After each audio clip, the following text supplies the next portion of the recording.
안녕하세요. 까치살모입니다. 지난달인 6월 17일에 국방산업발전대전이 열렸습니다. 여기서 한화에서 레드백 EX라는 새로운 장갑차의 개발안을 발표했는데요. 오늘은 한화에서 새롭게 발표한 레드백 EX가 어떤 장갑차인지 살펴볼까 합니다. 그 전에 앞서서 당연히 비공 이야기를 하지 않고 넘어갈 수는 없겠죠. 지난 7월 12일 미국 하와이에서 열리고 있는 림팩에서 비공의 시험 발사가 있었는데요. 시험 발사가 성공을 해서 드디어 미국에 우리 무기를 수출하게 되었습니다. 이 사업은 미국의 해외 무기 비교 시험인 FCT를 통해서 이루어졌고, 비공이 FCT에 지정된 후 근 5년 만에 모든 시험을 끝내고, 이제는 정말 미국에 수출되는 일만 남았습니다. 그리고 이번 시험은 단순하게 성공한 것을 넘어서 시험 내용을 살펴보면 상당히 충격적입니다. 왜냐하면 이번 시험은 단순하게 목표를 명중하는 걸 넘어서 미국이 계획한 완전 무인화 공격의 일환으로 이루어졌기 때문입니다. 우선 비공은 지금 우리나라에서 운용하는 방식으로 지상형 발사대에서 발사가 된 게 아니라 미국 텍스트론사의 무인수상정에서 발사가 이루어졌고, 그리고 LIG 측은 이런 작은 무인수상정에 탑재할 수 있는 발사대를 별도로 개발해서 무인수상정에 탑재를 했으며, 무엇보다도 놀라운 점은 목표 포착도 무인기가 했다는 점입니다.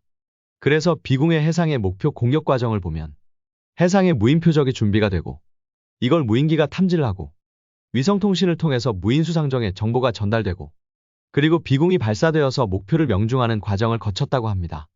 한마디로 모든 과정이 무인으로 이루어졌다는 것입니다. 그래서 이번에 비공은 총 6발이 발사가 되었으며 6발이 전부 목표에 명중을 해서 지금까지 5년 동안 모든 발사 시험에서 모두 목표에 명중함으로써 100%의 명중률을 달성하고 시험을 통과했습니다. 그래서 드디어 미국에 대한 수출길이 열리게 되었습니다. 그리고 제가 아는 한에서는 이 FCT 제도가 유일하게 미국의 무기를 직수출하는 길인 것으로 알고 있습니다. 미국은 아무리 외국산 무기를 선정한다고 해도 전부 미국 현지에서 생산을 하는 게 기본인데요. FCT를 통해서 도입되는 장비만이 예외적으로 직수입이 가능한 것으로 알고 있습니다. 그래서 이번 수출은 우리 한국에서 만들어지는 비공이 직수출되는 것입니다. 다만 대량 수출은 힘든 것으로 알고요.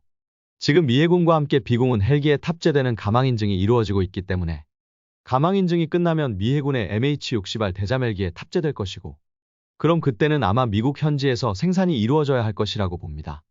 그런데 재미있는 점은 이번 무인화 시험은 비단 미국뿐만 아니라 우리에게도 필요한 시험이었다는 점입니다.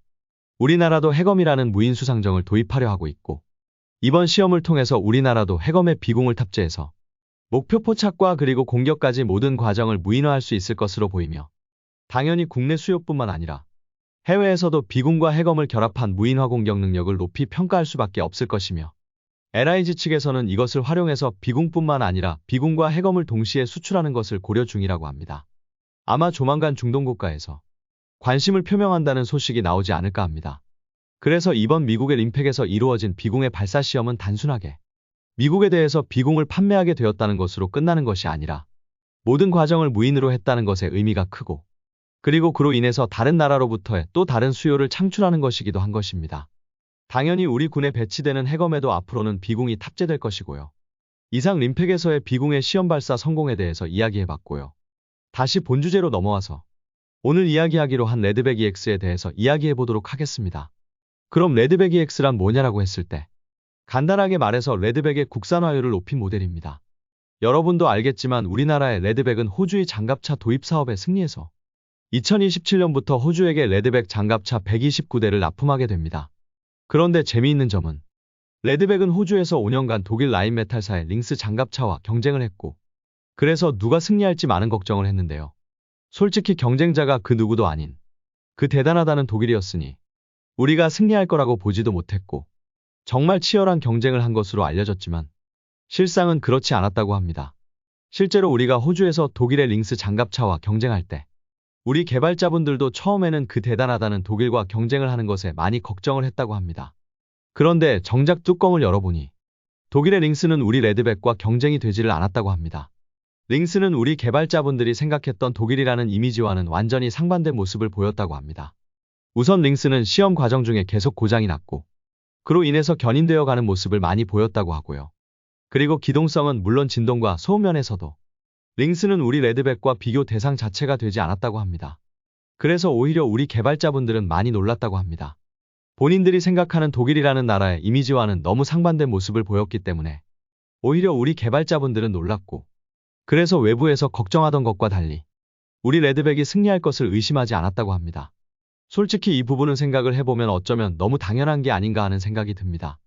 레드백은 우리나라에서 오랫동안 장갑차 등을 개발해온 한화에서 개발한 것에 반해서 링스는 독일에서 오랫동안 기갑 차량을 개발해 오던 KMW사가 아닌 라인메탈사가 개발한 장갑차입니다. 그래서 오히려 장갑차 개발 경험 면에서는 링스는 완전히 초보자들이 개발한 장갑차이고 레드백은 베테랑들이 개발한 장갑차입니다.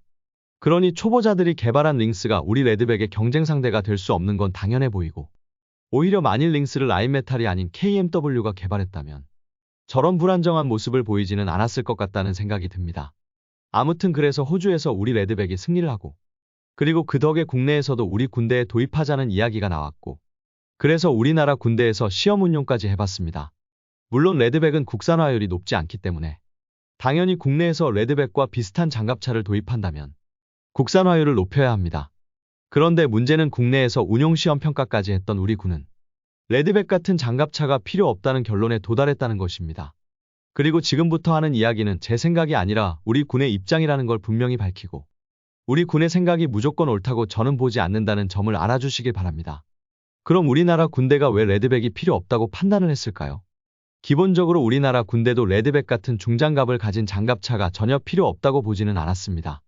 다만 우리 군에서 레드백 같은 중장갑차가 필요한 건 7군단의 기갑사단들의 기갑수색대 정도로 한정된다고 합니다.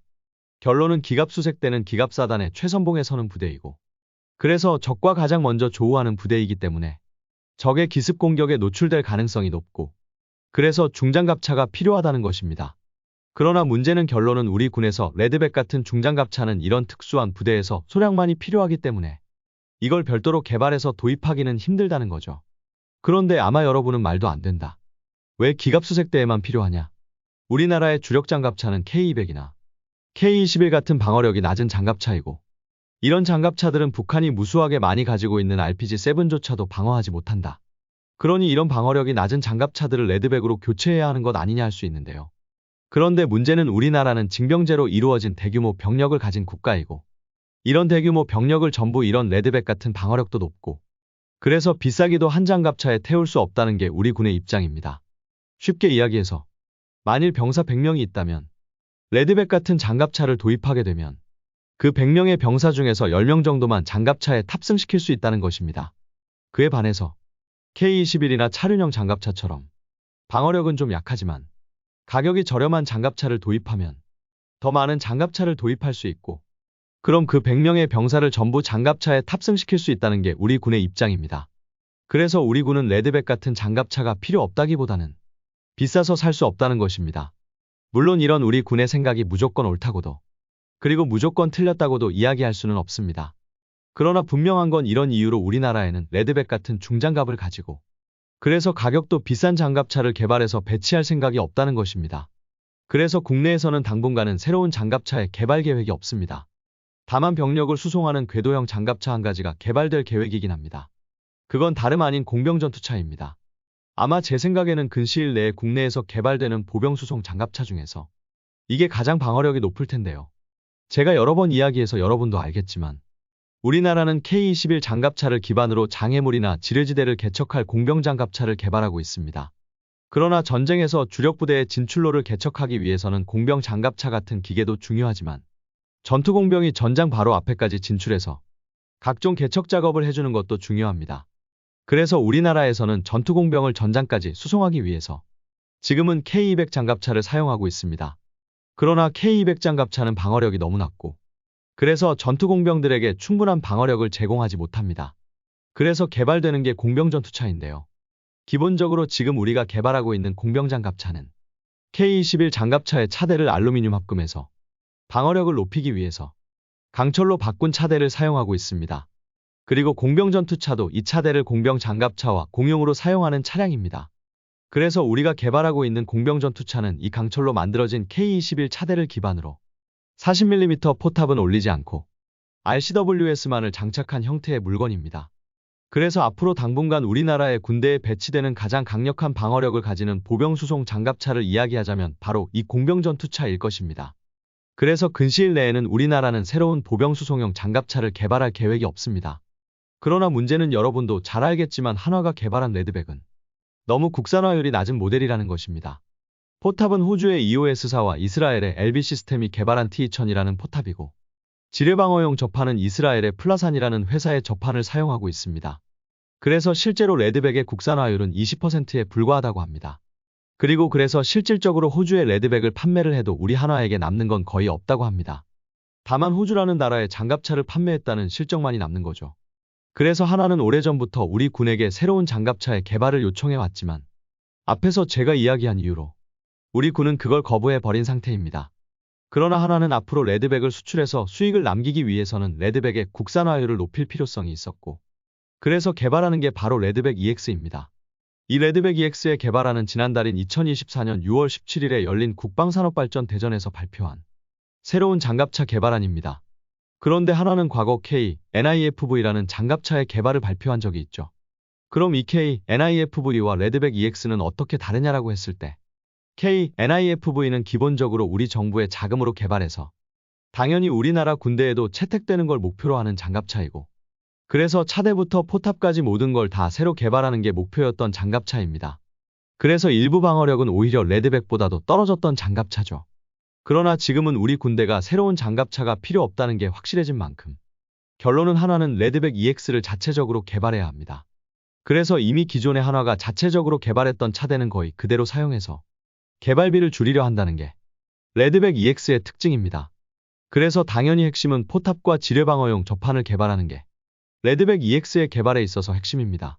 그리고 이번 개발은 당연히 국방기술진흥연구소의 수출무기 개발 지원 자금인 무기체계 개조개발 지원 사업에 예산을 받아서 한다고 하고요. 전에도 이야기했는데요. 이 예산은 총 사업비 500억 미만의 개발 사업에 대해서 중소기업은 최대 375억 원을 그리고 대기업은 최대 250억을 전체 사업 예산의 50% 이내에서 지원해주는 제도입니다. 그래서 당연히 이 예산을 받는다고 해도 한화는 개발비의 50%를 자체적으로 조달해야 합니다.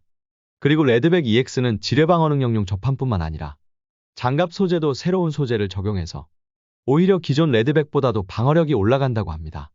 지뢰방어 능력은 기존 레드백과 마찬가지로 레벨 4를 목표로 한다고 하는데요.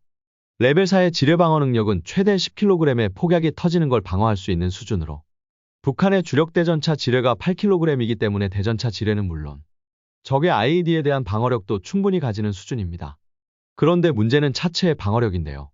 기존 레드백은 레벨 5 정도의 차체 방어력이 있었는데요. 이건 대략 1000m 정도에서 발사되는 30mm 기관포의 공격을 방어할 수 있는 수준입니다. 그런데 레드백 EX는 500m 거리에서 발사되는 30mm 기관포의 공격도 방어할 수 있는 레벨 6의 방어력을 목표로 한다고 합니다. 한마디로 방어력이 한 단계 더 상승한 겁니다. 그리고 이걸 위해서 우리나라의 세라믹 장갑 제조회사인 삼양컴텍과 그리고 복합재 방탄 기술을 가진 웰크론이라는 국내 기업이 이 사업에 참여한다고 합니다.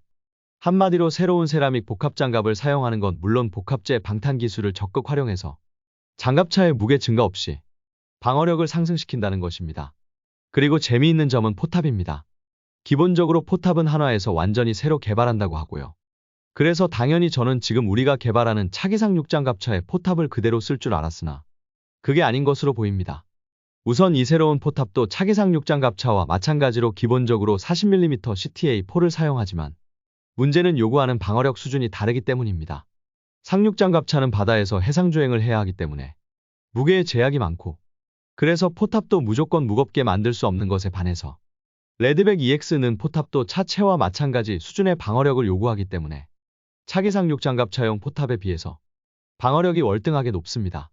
그래서 포는 차기 상륙장갑차와 마찬가지로 40mm CTA4를 사용하지만 포탑 자체는 별도로 완전히 새로 개발되는 것입니다. 그리고 이 포탑을 개발하는 게 한화의 가장 큰 과제인 것으로 보이고요. 당연히 능동방어 시스템은 한화가 개발하고 있는 모델이 있기 때문에 그 모델을 사용할 거라고 합니다. 그래서 결론은 레드백 EX는 국산화율이 대폭 높아지는 건 물론 기존 레드백보다도 방어력과 공격력도 더 상승한 모델입니다. 그러나 다만 안타까운 점은 우리는 이런 대단한 장갑차를 개발할 계획이지만 정작 우리 군은 전혀 채택할 계획이 없다는 점입니다.